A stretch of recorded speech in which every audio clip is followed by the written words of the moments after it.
do you remember the first day of school? The first day of school was really exciting, right? You would buy your stationery a few nights before or the night before. You would go to sleep early and you'd have everything ready, and you go downstairs and there's lunch and there's your backpack, and you go to school and you meet everyone. You're excited. You're like, you know what, this year I am going to kill it. I'm going to get straight A's. I'm going to do so good. I'm going to do all my homework. And you know what, maybe for a week or 2 weeks or maybe a month or even 2 months, you actually do that. You're dedicated. You're waking up early every day. You're doing your homework as soon as you get home. You're keeping up with everything. You're making new friends. And then at some point, maybe it's that week later or that 2 weeks later, a month or two later, and all of a sudden you start to realize that, oh wait, there's the new show's out, and there's that thing that you really want to go to.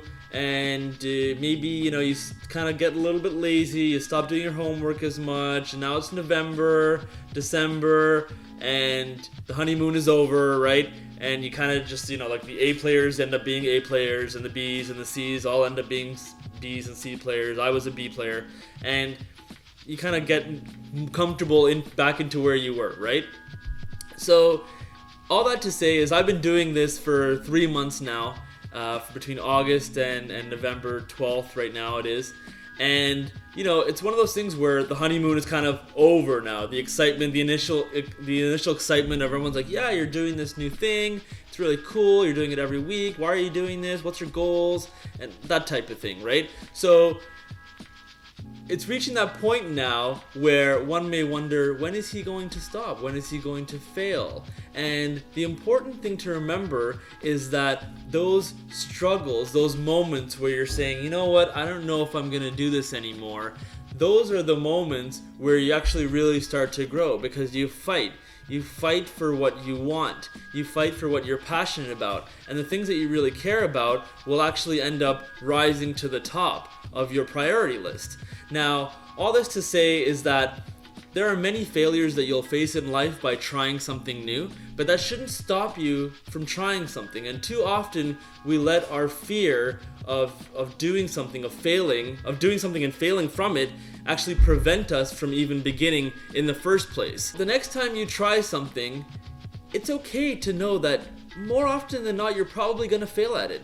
And through the course of those failures is when you're actually going to grow and have the determination and the knowledge to actually take your skills to the next level. And once you get here, you're going to peak at a certain level. And that's when it's going to get really difficult. It's going to get very difficult when you get back up here. But when you get up here, that's when you need to start failing. And maybe it's a little bit too hard and it hurts and it's painful and you want to quit. But then you got to get to the next level and the next level and the next level. So realize that anytime you embark on a journey that you're serious about, that there are going to be points where you reach peaks and it's going to start to hurt, and you're going to have to fight through, and you're going to want to fail, and you're going to fail. But if you don't quit, then you're going to continue to always grow, and it's always going to feel like the first day of school. It's always going to feel like you're hitting slam dunks, because you know that sometimes you got to go for a layup, sometimes you got to go for the rebound, or it's going to hit the rim and then go in, or you need a teammate, you need some help, you need to pass it around and then go for the alley-oop.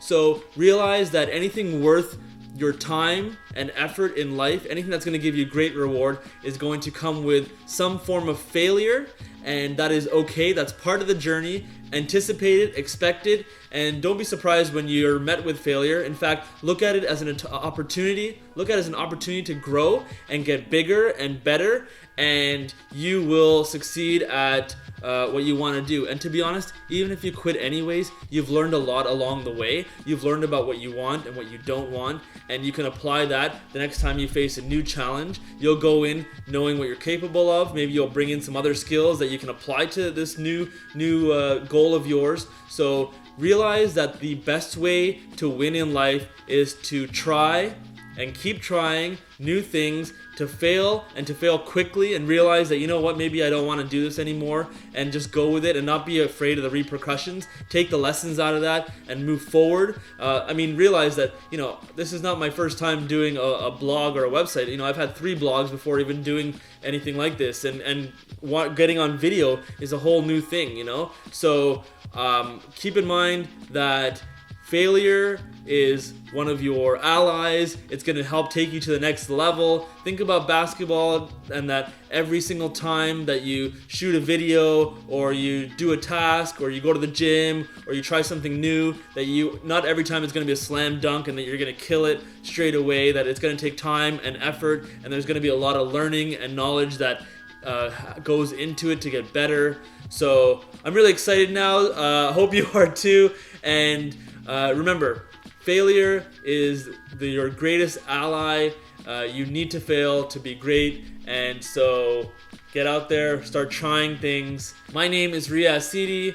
Visit carvingyourniche.com. Stay positive, and I'll see you next week.